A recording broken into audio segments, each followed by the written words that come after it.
Hello, എല്ലാവർക്കും LLB ജംഗ്ഷൻ്റെ പുതിയൊരു വീഡിയോയിലോട്ട് സ്വാഗതം. ഇന്ന് നമ്മളിവിടെ ഡിസ്കസ് ചെയ്യാൻ പോകുന്നത് remedies available under law of torts എന്നുള്ള ടോപ്പിക്കിനെ കുറിച്ചിട്ടാണ്. ഈ ടോപ്പിക്ക് നമ്മൾ 2 പാർട്ടായിട്ട് സ്പ്ലിറ്റ് ചെയ്തിട്ടുണ്ട്. അപ്പോൾ ആദ്യത്തെ പാർട്ടിലോട്ട് എല്ലാവർക്കും സ്വാഗതം. ടോർട്ടിൻ്റെ അണ്ടറിലുള്ള റെമഡീസിനെ രണ്ടായിട്ടാണ് ക്ലാസിഫൈ ചെയ്തിട്ടുള്ളത്.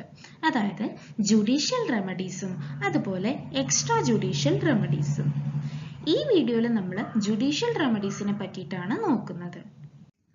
ഇൻജേർഡ് പേഴ്സണ് കോടതി ഡയറക്റ്റ് ആയിട്ട് കൊടുക്കുന്ന റെമഡീസ്, അതല്ലെങ്കിൽ പ്രതിവിധിയൊക്കെയാണ് നമ്മൾ ജുഡീഷ്യൽ റെമഡീസ് എന്ന് കൊണ്ട് ഉദ്ദേശിക്കുന്നത്. അതായത് ഇവിടെ കോടതിയാണ് നമ്മുടെ അഗ്രീവ്ഡ് പാർട്ടിക്ക്, അതല്ലെങ്കിൽ ആ ഒരു ഇഞ്ചുറി അനുഭവിക്കേണ്ടി വന്നിട്ടുള്ള പേഴ്സണ് റെമഡി കൊടുക്കുന്നത്. ഈ ജുഡീഷ്യൽ റെമഡീസിനെ 3 ആയിട്ടാണ് ക്ലാസിഫൈ ചെയ്തിട്ടുള്ളത്: ഡാമേജസ്, ഇൻജങ്ഷൻ, അതുപോലെ സ്പെസിഫിക് റെസ്റ്റിറ്റ്യൂഷൻ ഓഫ് പ്രോപ്പർട്ടി. ഇനി നമുക്ക് ഈ 3 റെമഡീസിനെ കുറിച്ചിട്ട് ഡീറ്റെയിൽഡ് ആയിട്ട് നോക്കാം. ആദ്യമായിട്ട് നമ്മളിവിടെ നോക്കാൻ പോകുന്നത് ഡാമേജസിനെ കുറിച്ചിട്ടാണ്. ടോർട്ട് നിയമത്തിൻ്റെ അണ്ടറിൽ മെയിൻ ആയിട്ട് കൊടുക്കുന്ന ഒരു റെമഡി എന്ന് പറയുന്നത് ഡാമേജസ് ആണ്. അതായത് ഒരു ഇഞ്ചുറി സംഭവിക്കുന്നതിന് മുൻപ് ഒരു പെർട്ടിക്കുലർ പേഴ്സൺ ഏത് പൊസിഷനിലാണ് നിന്നിട്ടുണ്ടായിരുന്നത്, ആ സെയിം പൊസിഷനിലോട്ട് അയാളെ തിരികെ കൊണ്ടുവരാൻ വേണ്ടിയിട്ട് ഈ നഷ്ടം അനുഭവിച്ചിട്ടുള്ള പേഴ്സണ് കൊടുക്കുന്ന ഒരു തുക അല്ലെങ്കിൽ എമൗണ്ടിനെയാണ് ഈ ഡാമേജസ് എന്നുള്ളതുകൊണ്ട് ഉദ്ദേശിക്കുന്നത്. അതായത് ഒരു സിവിൽ റോങ് കമ്മിറ്റ് ചെയ്യപ്പെട്ടു, ആ സിവിൽ റോങ് വഴി ഒരു പെർട്ടിക്കുലർ പേഴ്സണ് കുറേ നഷ്ടം അനുഭവിക്കേണ്ടി വന്നിട്ടുണ്ടായിരുന്നു. സോ ഈ നഷ്ടം അനുഭവിക്കുന്നതിന് മുൻപ് അയാൾ ഏത് പൊസിഷനിലാണോ ഇരുന്നിട്ടുണ്ടായിരുന്നത്, ആ സെയിം പൊസിഷനിലോട്ട് അയാളെ കൊണ്ടുവരാൻ വേണ്ടിയിട്ട്, അതായത് ആ നഷ്ടം വീണ്ടെടുക്കാൻ വേണ്ടിയിട്ട് ആ ഒരു പെർട്ടിക്കുലർ പേഴ്സണ് അനുവദിച്ച് കൊടുക്കുന്ന എമൗണ്ട് അല്ലെങ്കിൽ പൈസയെ ആണ് നമ്മൾ ഈ ഡാമേജസ് അല്ലെങ്കിൽ ലീഗൽ ഡാമേജസ് എന്നുള്ളതുകൊണ്ടൊക്കെ ഉദ്ദേശിക്കുന്നത്. അതായത് ഒരു വ്യക്തിക്ക് അയാൾ അനുഭവിക്കേണ്ടി വന്നിട്ടുള്ള നഷ്ടം വീണ്ടെടുക്കാൻ വേണ്ടിയിട്ട് അയാൾക്ക് നമ്മുടെ കോടതി വഴി കൊടുക്കുന്ന എമൗണ്ടിനെയാണ് നമ്മൾ ഈ ഡാമേജസ് എന്നുള്ളതുകൊണ്ട് ഉദ്ദേശിക്കുന്നത്. 4 ടൈപ്പ് ഡാമേജസ് ആണ് മെയിൻ ആയിട്ട് ഉള്ളത്. അതിൽ ആദ്യത്തെ ഡാമേജസ് ആണ് കണ്ടംപ്റ്റസ് ഡാമേജസ് എന്ന് പറയുന്നത്. ഇഗ്നോമിനിയസ് ഡാമേജസ് എന്നുള്ള പേരിലും ഈ ഒരു ഡാമേജസ് അറിയപ്പെടുന്നുണ്ട്. അതായത് കോടതി ഒരു കണക്കിന് ഈ ഡാമേജസ് കൊടുക്കുന്ന സമയത്ത് അവരുടെ ആ ഒരു ഡിസപ്രൂവൽ, അതല്ലെങ്കിൽ ആ ഒരു അതായത് ഈ ഒരു പെർട്ടിക്കുലർ ഡാമേജസ് കൊടുക്കുന്ന സമയത്ത് കോടതി അവരുടെ വിയോജിപ്പാണ് ഒരു കണക്കിന് കാണിക്കുന്നത്. അതായത് കോടതിക്ക് തോന്നുകയാണ് ഇവിടെ നമ്മുടെ കേസ് ഇൻസ്റ്റിറ്റ്യൂട്ട് ചെയ്തിട്ടുള്ള ആൾ, അതായത് പ്ലെയിൻറ്റിഫ് തന്നെ ഫുള്ളായിട്ട് കറക്റ്റ് അല്ല, അയാളുടെ ഭാഗത്തും തെറ്റുകുറ്റങ്ങൾ സംഭവിച്ചിട്ടുണ്ട്. സോ ഫുള്ളായിട്ട് മൊത്തത്തിൽ നമുക്ക് അയാളെ കംപ്ലീറ്റ് ആയിട്ട് അയാളെ ഒരു അഗ്രീവ്ഡ് പാർട്ടി അല്ലെങ്കിൽ ഇൻജേർഡ് പാർട്ടി എന്ന് വിളിക്കാൻ പറ്റില്ല. അങ്ങനെയുള്ള സന്ദർഭങ്ങളിലാണ് ഈ കണ്ടംപ്റ്റസ് ഡാമേജസ് നമ്മുടെ കോടതി അവാർഡ് ചെയ്യുന്നത്. അതായത് പ്ലെയിൻറ്റിഫ് ഫുള്ളി കറക്റ്റ് ആയിട്ടല്ല ആക്ട് ചെയ്തിട്ടുള്ളത്, പ്ലെയിൻറ്റിഫിൻ്റെ ഭാഗത്തും തെറ്റുകുറ്റങ്ങൾ സംഭവിച്ചിട്ടുണ്ട്. അതുകൊണ്ട് തന്നെ നമ്മുടെ പ്ലെയിൻറ്റിഫിനെ ഫുള്ളി നമുക്ക് അഗ്രീവ്ഡ് പാർട്ടി അല്ലെങ്കിൽ ഇൻജേർഡ് പാർട്ടി എന്ന് വിളിക്കാൻ പറ്റില്ല. അങ്ങനെയുള്ള കേസസിലാണ് ഈ കണ്ടംപ്റ്റസ് ഡാമേജസ് കോടതി അവാർഡ് ചെയ്യുന്നത്. മറ്റുള്ള ഡാമേജസിനെ സംബന്ധിച്ചിടത്തോളം കണ്ടംപ്റ്റസ് ഡാമേജസ് വഴി കൊടുക്കുന്ന എമൗണ്ട് തുച്ഛമായിട്ടുള്ള എമൗണ്ട് തന്നെയാണ്. അടുത്തതായിട്ട് നോമിനൽ ഡാമേജസ്. അതായത് നമ്മുടെ കേസ് ഇൻസ്റ്റിറ്റ്യൂട്ട് ചെയ്തിട്ടുള്ള പേഴ്സന്റെ ലീഗൽ റൈറ്റ് ഇവിടെ വയലേറ്റ് ചെയ്യപ്പെട്ടിട്ടുണ്ട്. പക്ഷെ ലീഗൽ റൈറ്റ് വയലേറ്റ് ചെയ്യപ്പെട്ടു എന്ന് വിചാരിച്ചിട്ട് അയാൾക്ക് പ്രത്യേകിച്ച് നഷ്ടങ്ങളൊന്നും ഫേസ് ചെയ്യേണ്ടി വന്നിട്ടില്ല. ഇങ്ങനെയുള്ള സന്ദർഭങ്ങളിൽ നമ്മുടെ കോടതി അനുവദിച്ചു കൊടുക്കുന്ന ഡാമേജസ് ആണ് നോമിനൽ ഡാമേജസ്. അതായത് ലീഗൽ റൈറ്റ് വയലേറ്റ് ചെയ്യപ്പെട്ടു, ബട്ട് ആ റൈറ്റ് വയലേറ്റ് ചെയ്യപ്പെട്ടത് വഴി അയാൾക്ക് പ്രത്യേകിച്ച് നാശനഷ്ടങ്ങളൊന്നും സംഭവിച്ചിട്ടുണ്ടായിരുന്നില്ല. ഒരു എക്സാമ്പിൾ പറയുകയാണെന്നുണ്ടെങ്കിൽ, എനിക്കൊരു ലാൻഡ് ഉണ്ട്, ആ ലാൻഡ് ഫുള്ളായിട്ട് കംപ്ലീറ്റ് ആയിട്ട് എനിക്ക് ഒറ്റയ്ക്ക് എൻജോയ് ചെയ്യാനുള്ള റൈറ്റും ഉണ്ട്. സോ അങ്ങനെ ഉള്ള ആ ഒരു ലാൻഡിലോട്ട് വേറെ ഏതെങ്കിലും ഒരു പെർട്ടിക്കുലർ പേഴ്സൺ അതിക്രമിച്ച് കയറി, അതായത് വെറുതെ അയാൾ ട്രസ്പാസ് മാത്രമേ നടത്തിയിട്ടുള്ളൂ, പ്രത്യേകിച്ച് നാശനഷ്ടങ്ങളൊന്നും അയാൾ എനിക്ക് കോസ് ചെയ്തിട്ടുണ്ടായിരുന്നില്ല. സോ അങ്ങനെ വരുന്ന സമയത്ത് അയാൾ എൻ്റെ ലീഗൽ റൈറ്റ് വയലേറ്റ് ചെയ്തു, ബട്ട് എനിക്ക് പ്രത്യേകിച്ച് നാശനഷ്ടങ്ങളൊന്നും വന്നിട്ടുണ്ടായിരുന്നില്ല, അതായത് എനിക്ക് പ്രത്യേകിച്ച് ലോസ് ഒന്നും അയാൾ കോസ് ചെയ്തിട്ടുണ്ടായിരുന്നില്ല. സോ ഇങ്ങനെയുള്ള സന്ദർഭങ്ങളിൽ കൊടുക്കുന്ന ഒരു ഡാമേജ് ആണ് നോമിനൽ ഡാമേജ്. അടുത്തതായിട്ട് സബ്സ്റ്റാൻഷ്യൽ ഡാമേജസ്.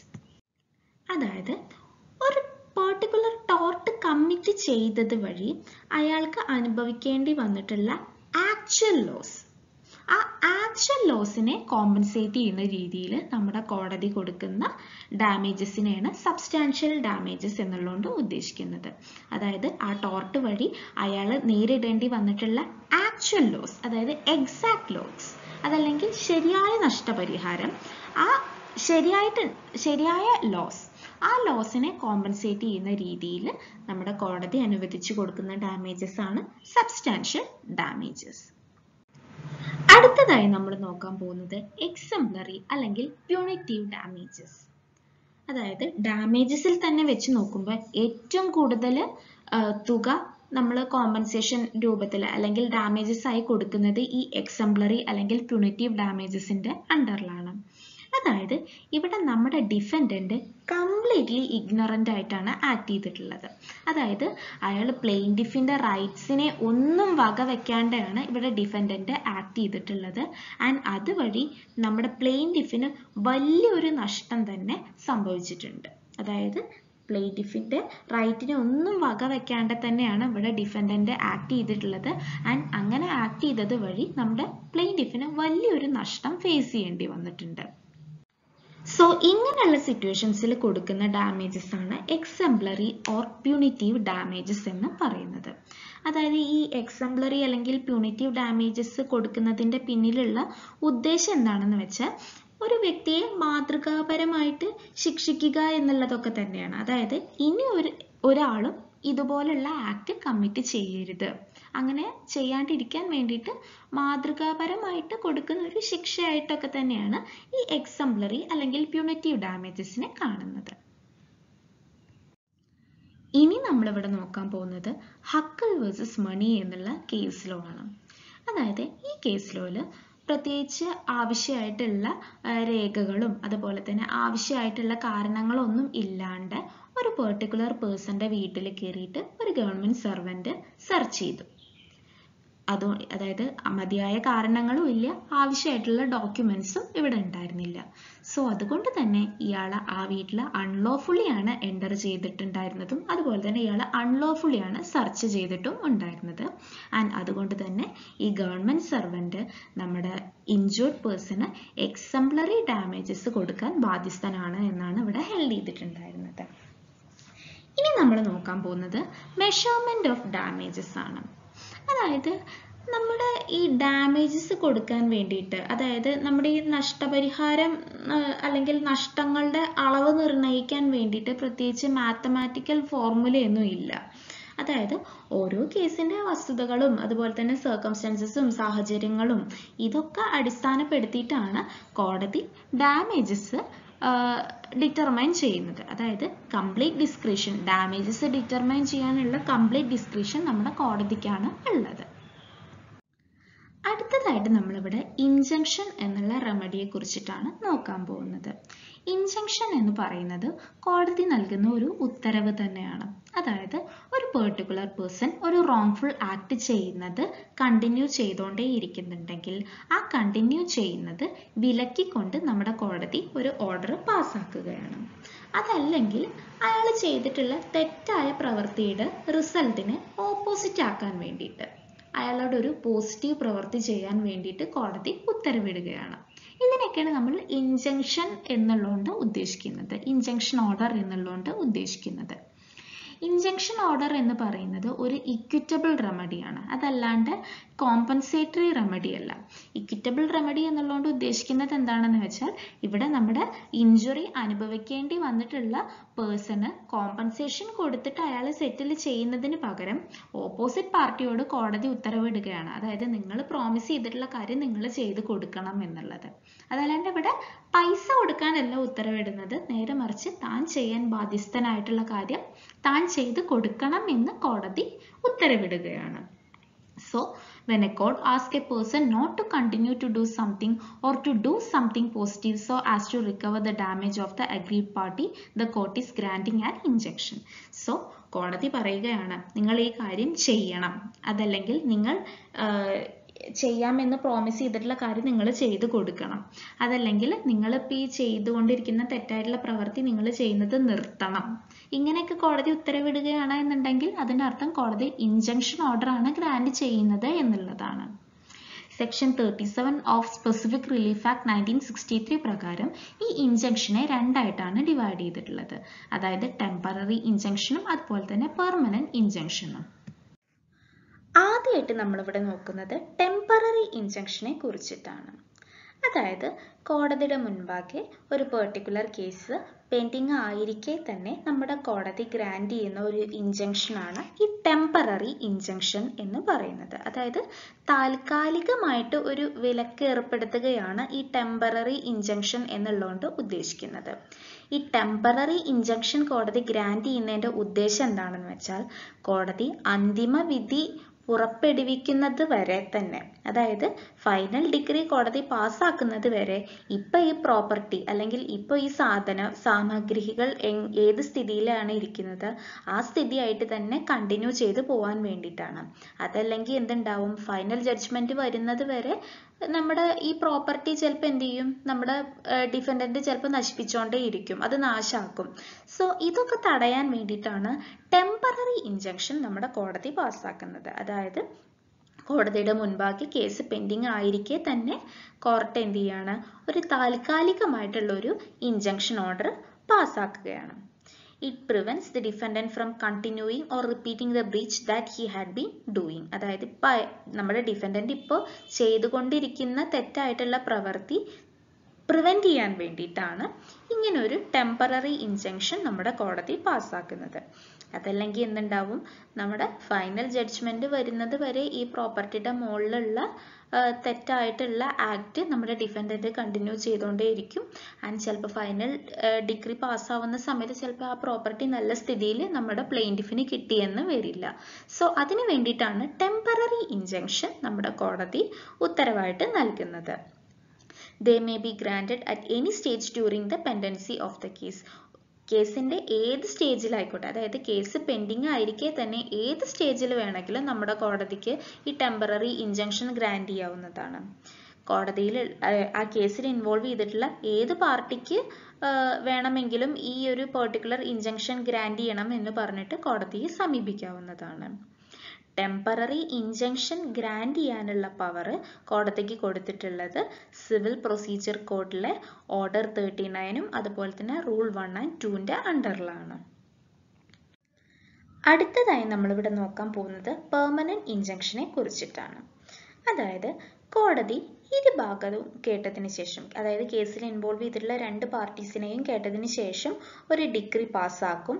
ആൻഡ് ഡിഗ്രി പാസ്സാക്കിയതിന് ശേഷം പെർപെച്വൽ അല്ലെങ്കിൽ പെർമനന്റ് ഇൻജങ്ഷൻ ഗ്രാൻഡ് ചെയ്ത് കൊടുക്കുകയാണ് ചെയ്യുന്നത്. അതായത് ടെമ്പററി ഇൻജങ്ഷനെ പോലെ കോടതിയിൽ കേസ് പെൻഡിങ് ആയിരിക്കുകയല്ല ഈ ടെമ്പററി ഇൻജങ്ഷൻ പെർമനന്റ് ഇൻജങ്ഷൻ പാസ്സാക്കുന്നത്, നേരെ മറിച്ച് അന്തിമ വിധി കൊടുക്കുന്നതിൻ്റെ ഒപ്പമാണ് ഈ പെർമനന്റ് ഇൻജങ്ഷൻ പാസ്സാക്കുന്നത്.